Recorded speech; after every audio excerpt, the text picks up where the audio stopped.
დავიწყეთ. ახალი ხელისუფლება მოგესალმებით, მადლობა მობრძანებისთვის. მინდა თქვა, რომ ახალი ხელისუფლება ზედიზედ უშვებს მძიმე შეცდომებს, რაც უმძიმესად აისახება სახელმწიფოს სიძლიერეზე და ასევე მძიმედ აისახება ხალხის მდგომარეობაზე. მე არ გავიზიარებ პრემიერ-მინისტრის მოსაზრებას, რომ 7 თვეში არ იყო შესაძლებელი ეკონომიკაში ძვრები დაწყებულიყო. ეს რეალურად შესაძლებელი იყო. შესაძლებელი იყო თითო რაიონში მართლაც აშენებულიყო თითო წარმოება. ამის განხორციელება მას პირადად შეეძლო. ამიტომ აქ თავის მართლება სრულიად უადგილოა. გარდა ამისა, ქვეყანას მართავს არა მინისტრთა კაბინეტი, რომელსაც ჩვენ ფორმალურად ვიცნობთ, არამედ ჩრდილოვანი მთავრობა, ეგრეთ წოდებული ღამის მთავრობა, ანუ ეკონომიკურ გადაწყვეტილებებს იღებს არა მინისტრი ეკონომიკის ფინანსთა მინისტრი ვიღაც, არამედ ადამიანები, რომლებიც საერთოდ არ არიან რაიმე ფორმალური პორტფელის მფლობელები და რეალურად ისინი მართავენ თავისი ჯიბის ინტერესებიდან გამომდინარე სახელმწიფოს. ასეთი ჩრდილოვანი მთავრობა ჩვენ წარსულში გვყავდა, სუსტად ასე მართავდა სააკაშვილიც. ეს შემადგენლობა იცით სააკაშვილი, ოქრუაშვილი, მერაბიშვილი და ადეიშვილი, ისინი იღებდნენ გადაწყვეტილებებს, ამას მერე ოქრუაშვილი გამოაკლდა. რეალურად ეკონომიკურ და ფინანსურ გადაწყვეტილებებსაც ადეიშვილი და მერაბიშვილი იღებდა, მაგრამ ამათ რაღაცა პოსტები მაინც ეკავათ. ეხლა არის ჩრდილოვანი მთავრობა, რომლებიც საერთოდ არანაირად ფორმალურად მთავრობაში არც მინისტრის და არც მოადგილის პოსტი არ უკავიათ, მაგრამ ესენი მართავენ ეკონომიკას, პოლიტიკური გადაწყვეტილებებს და ქვეყნის გარეთ კონტაქტზე, არადეკლარირებულ კონტაქტზე არიან რესპუბლიკური პარტია, ანუ პოლიტიკურ პროცესებს რესპუბლიკელები მართავენ და ივანიშვილი არის სრულ იზოლაციაში. ამის დადასტურება იყო, რომ საერთოდ წარმოდგენა არ აქვს ქვეყანაში რა ხდება, იყო ხვედელიძის მაგალითი. მთელმა საქართველომ იცოდა ხვედელიძეს რო ქონდეს გაკეთებული და ერთი დღით ადრე, სანამ ხვედელიძეს დააკავდნენ, ერთი დღით ადრე ივანიშვილი სავსებით გულწრფელად ამტკიცებდა, რომ ეს გამორიცხულია, რომ ხვედელიძეს გააკეთე. ხო გახსოვთ თქვენ ეს გურიანი უსთან ჩანაწერში. ეს ადასტურებს იმას, რომ ის სრულიად მოწყვეტილია რეალურ ინფორმაციებს და ვერც ვერავინ ვერ ზოგი არ ეუბნება, ზოგი შეგნებულად უქმნის მას გარს. თქვენ მოახსენდება გოგოლის ადამიანი ფუტლიარ, შეგვიძლია ინფორმაციულ ფუტლიარს უქმნიან მას, რომ ესე იგი ის არ იყოს ინფორმირებული რეალურ პროცესებზე და მეორეს ხო ვერც უბედავენ. თქვენ თუ ატყობთ ახლა ხალხი, მე არ მეგონა, ცოტა უფრო მეტი ღირსება ქონდა მეგონა ზოგიერთს და მეტი ვაჟკაცობა და ხედავ, რომ დაშინებულია ხალხი. მე არ მეგონა თუ ივანიშვილთან ურთიერთობა მის თანაგუნდელებს ასე გაუჭირდებოდათ. და გზნობ შიშს ერთგვარს, რაღაცა წამოწდა, გაანადგურეს, რაღაცა განიხილეს, რაღაცა გაუგონარი თემები ასეთი ადამიანების მიმართ და ეს რეალობა აისახება მე ყველაფერი ქვეყნის ცხოვრებას. ამიტომ და რა იწვევს ამას? ის რამაც გამოიწვია შევარდნაძის დროს ქვეყნის რეგრესი, თუმცა ამას ვერ შევადარებთ სააკაშვილის დროს ქვეყნის რეგრესი. ეს არის დაუბალანსებლობა ქართული ოცნების. ერთპიროვნული მართველობა. იდეალური მართველიც რო იყოს, ერთპიროვნული მართველობა ყოველთვის ასეთია.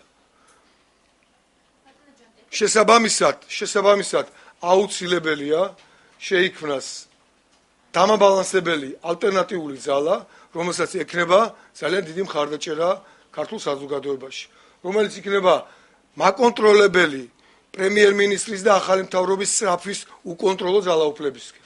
ეს ძალიან აშკარა არის. საპრეზიდენტო კანდიდატის დასახელებაზე, მის შერჩევის ფორმაზე, ეს ყველაფერზე გამოჩნდა. და რეალურად ძალიან კარგი მმართველიც რო იყოს, თუ საპრეზიდენტო არჩევნებში ოცნება გაემარჯვებს, ასეთ შემთხვევაში რა თქმა უნდა მას ხელში ექნება უკონტროლო ძალაუფლება. მე ჩვენ კიდე 9 წელი უნდა, ასე იგი, ვიყოთ ასეთ როგორ ვთქვათ, ერთგვარ სტაგნაციაში, პოლიტიკურ სტაგნაციაში, რაც თავისთავად გამოიწვევს სოციალურ კოლაფს რეალურად და ეკონომიკურ სტაგნაციას. ეკონომიკურ სტაგნაცია ჩვენ გვაქვს. ქვეყანა არ ვითარდება, ერთი სამუშაო ადგილი არ შექმნილა ამ 7 თვის განმავლობაში. ხო შეიძლებოდა რომ ყველა რაიონში ბოლო-ბოლო ხილის ჩამბარებელი პუნქტები შექმნილიყო, რომ ხილი არ ულპებოდეს გორელებს და ციტრუსი არ ულპებოდეს აჭარის მოსახლეობას. და მე კიდე ამის გადამამუშავებელი წარმოება, რა ამას დიდი თანხები არ უნდა. ეს შესაძლებელი იყო ერთ-ორ თვეში გაკეთებულიყო. რას მისცემდა სტიმულს გასაღების ბაზარს მისცემდა ერთი სოფლის მეურნეობის პროდუქციას და მეორე მხრივ სტიმულს მისცემდა იქ ადრეობრივი გლეხი დაკავდებოდა.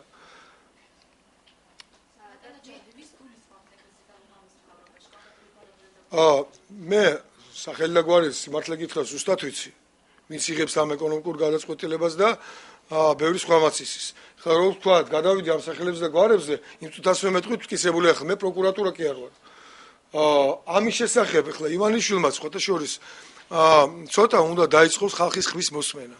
და ახლა ის რო გურიანიუსის ჟურნალისტი გამოდის და CD დისკზე აჩვენებს თვისებულებას, სხვა შორის მე გადმომიგზავნეს მე და ეს ძალიან მნიშვნელოვანი დოკუმენტები იყო და სექციასავე რო ეუბნება რომ არა მე ამისი არ მჯერა ეხლა ასე ნათქვამის დაჯერება ალბათ კიდევ უფრო გაუჭირდება ხო სწორია მაგრამ თვითონ უნდა შეეჩვიოს უნდა დაიწყოს კვლევა რა ხდება მის ირგვლივ მის გარემოსვაში და რა ხდება თქვა რატო არის რომ ახალი ბიზნესი არის თუ ძალიან რამდენიმე მაგალითი რატომ არ გაჩნდა საწვავის ბიზნესში სხვა შემომტანია იმპორტიორი ბენზინის ან კიდე დისტრიბუტორი გარდა არსებული გალფის რომპეტროლის ვისოლისა და ლუკოილის რატომ არ გაჩნდა ეს ხო აჩვენებს იმას რომ მონოპოლია რატომ არ გაიხსნა ავერსის და GPC-ის და კიდე რაღაცა აფთიაქების გარდა კიდე სხვა აფთიაქები ესეც ხო მონოპოლიას აჩვენებს ეს ხო იმას აჩვენებს რომ აგარი ხელოვნური მონოპოლია რომელსაც მართავს ახლა უკვე სხვა კორუმპირებული კლანი თუმცა ერთად იმ ძველ კორუმპირებულ კლანთან ერთად ამიტომ ერთ მნიშვნელოვნად ვაცხადებ ქვეყანას მართავს ჩრდილოვანი არაოფიციალური ღამის მთავრობა რომელიც იღებს დანაშაულებრივ გადაწყვეტილებებს ბიზნესში ჩაწილებებს ახევებს ბიზნესებისას თუ ვინმე არ ესე იგი არ მიდის მათ მოლაპარაკებებს და ასე შემდეგ. ამიტომაც არის ქვეყანაში ესეთი მძიმე მდგომარეობა, რაც არის.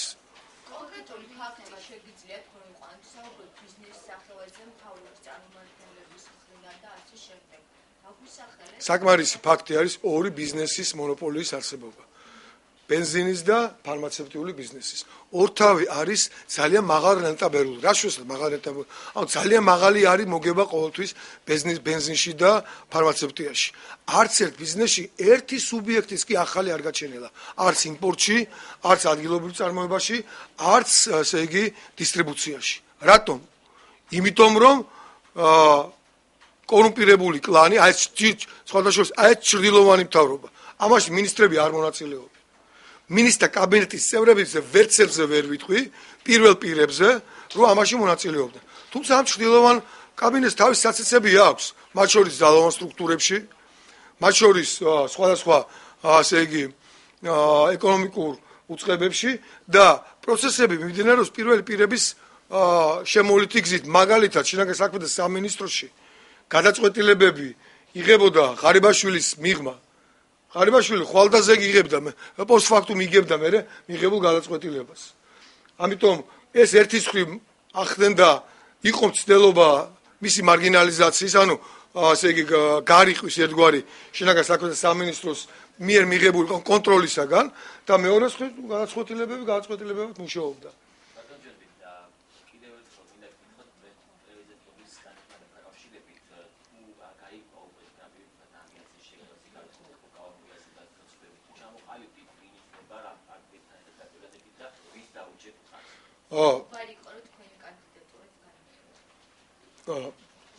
კანდიდატურა იქნება ის, ვინც იქნება გამაერთიანებელი. ის, ვინც შეძლებს ოპოზიციურ ძალებს წარმოადგენდეს მთლიანად და გამარჯვებაზე ორიენტირებულიც იქნება სწორედ ეს კანდიდატი. არც მე, არც კახას და არც სხვა კოლეგას ჩვენსაც არ გვაქვს იდეა ფიქსი, რომ მადამადა ჩვენ უნდა ვიკავებდეთ რაიმე პოსტს, მათ შორის პრეზიდენტობის პოსტს. მადლობა ღმერთს, რომ ასეთი პასუხისმგებლიანი კოლეგები ყავს. მე იმედი მაქვს, რომ ეს პასუხისმგებლობის გზნობა ჩემთვის არ არის შთაბეჭდილება და ეს ნამდვილად ასეა და მე იმედი მაქვს, რომ ჩვენ აი კვირის განმავლობაში მივიღებთ ისეთ გადაწყვეტილებას, რომელიც ერთის მხრივ იქნება ძლიერი და მონგები კანდიდატურა, მაგრამ რაც მთავარია, ამ გადაწყვეტილებით და ამ ძალთა ერთობით ჩვენ ქართულ საზოგადოებას, ქართველ ხალხს უნდა შევთავაზოთ ქვეყნის განვითარების მესამე გზა, უფრო სამართლიანი, უფრო ეროვნული, ვიდრე ივანიშვილი და სააკაშვილი აქამდე თავაზობდა, უფრო სოციალურად ორიენტირებული და რაც მთავარია ხალხისთვის გასაგები. დღეს ვერავინ ვერ გაიგო რა უნდა ამ მთავრობას. ერთი ტყემალზეზის, მეორე ბალზეზის და ალუჩის კურკებს ისვრის და მესამე კიდე საერთოდ ძირითადად გამდიდრებაზე ესე იგი ფიქრი და ლაპარაკით არის დაკავებული და სხვა არაფერს არ აკეთებს. ამიტომ ეს 4 კომპონენტი ის რომ გააგებინო ხალხს, საით მიყავს სახელმწიფო ქვეყანა როგორ ვითარდება, რა ელოდება ხვალ რომელიმე სოციალური ფენის წარმომადგენელი მუშაკს, გლეხს, პედაგოგს, ექიმს თუ რამეს, გააგებინო რა მდგომარეობაშია თვითონ ეს, მეორე გააგებინო ხალხს რომ სოციალურად ორიენტირებული ხარ, სამართალი უნდა აღადგინო და თვალების პაჭუნით არ უნდა ჩაუწილდე სააკაშვილის კრიმინალურ ბანდას წილებში და ამით არ უნდა მისი ინდულგენცია, იმიტომ ძალიან ბევრი მოლაპარაკება, რაც ახლა მიმდინარეობს, ზოგი ბიზნესში წილდება, ზოგს ფულს ახდევინებენ. ეს ყველაფერი მიდის ხალხის სურს უკმა. ერთი შემთხვევა მითხარით. აი ერთი შემთხვევა დამისახელეთ, რომ უკანონოდ წართმეული ქონება, რომელიც ათასობით იყო, დაბრუნებული იყოს. შეგიძლიათ ერთი ბიზნესმენი მითხრათ, რომ მადლობა ახალ მთავრობას, მადლობა ხალხს და ჩემს სახელმწიფოს, რომ ბიზნესი დამებრუნეს. თქვენ რა გონიათ, რომ არიციან რომ ეს ბიზნესები წართმეულია? ისიც რა შვაღამეზე აყავთ, ციხეებში არის ნოტარიუსები მიყვანილი. რა უნდა ამის გამოძიება? თქვენ რა გონიათ ახლა კეზერაშვილი კოაბიტაციაზე ლაპარაკით დააბრუნებს და წართმეულმა რა ქვია ქონებას? სანამ არ დაიჭერენ, არ დაკიდებენ ფეხებით, მან კეზერაშვილი არაფრის დამბრუნებელი არ არის. მაგრამ არ იჭერენ იმიტომ კი არა რომ უსუსურები არიან. უსუსურობას არ ხასიათებს ზოგიერთს ახალ პარლამენტში, მაგრამ არ იჭერენ იმიტომ რომ მათ წილებითში, ასე იგი, ზოგი უკვე ჩაწილდა, ზოგი ცდილობს რომ ჩაწილდეს.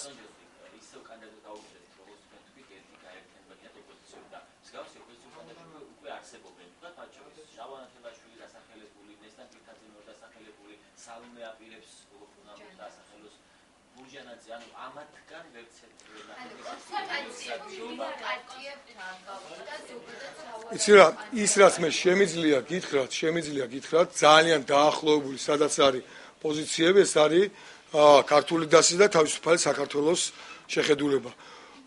ამ დღეებში მე უფრო ინტენსიური გამართი კიდევ მე მქონდა პირადად მესამე პარტიასთან კიდევ კონსულტაციები, მე იქაც ხედავ დაახლოებას, მაგრამ ჯერ რადგან შეჯერებული არ არის, ამიტომ ვერ ვასახელებ, ასევე მე მაქვს კიდევ, მე მაქვს კახას გარდა კიდევ 2 პარტიასთან კონსულტაციები, სავარაუდოდ ამ კვირის განმავლობაში კახაც დაჯდება ამ მაგიდაზე და მე მიმაჩნია რომ ეს 3 პარტია სავსებით საკმარისია იმისათვის რომ მიიღოს ნდობა ოცნების მიმართ ოპოზიციურად განწყობილი ელექტორატის დაახლოებით 80-90%-ის და თუ ჭკუით მოიქცევის სწორედ ამ 3 პარტიას აქვს უნარი და პერსპექტივა რომ დღეს არსებული ოცნების მომხრეებიც კი გადმოიბიროს. ამიტომ ამ 3 პარტიის შეთანხმებას არა საპრეზიდენტო კანდიდატზე, არამედ ერთიანი ალტერნატიული ძალის შექმნაზე და საზოგადოებისთვის საპრეზიდენტო კანდიდატთან ერთად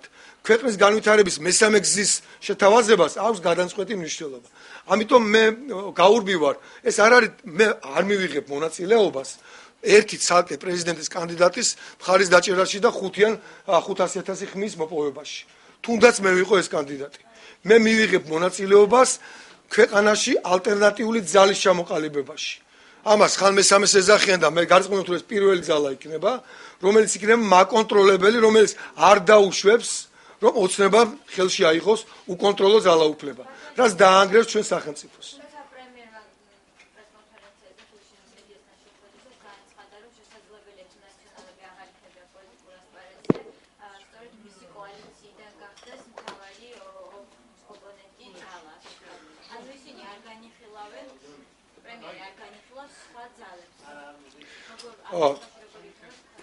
ეს პრემიერის ერთის ხრივ შეცდომა და მეორეს ხრივ ეს აჩვენებს იმას, რომ ასე იგი პრემიერი არ არის მზად დემოკრატიული პროცესების განვითარებისთვის.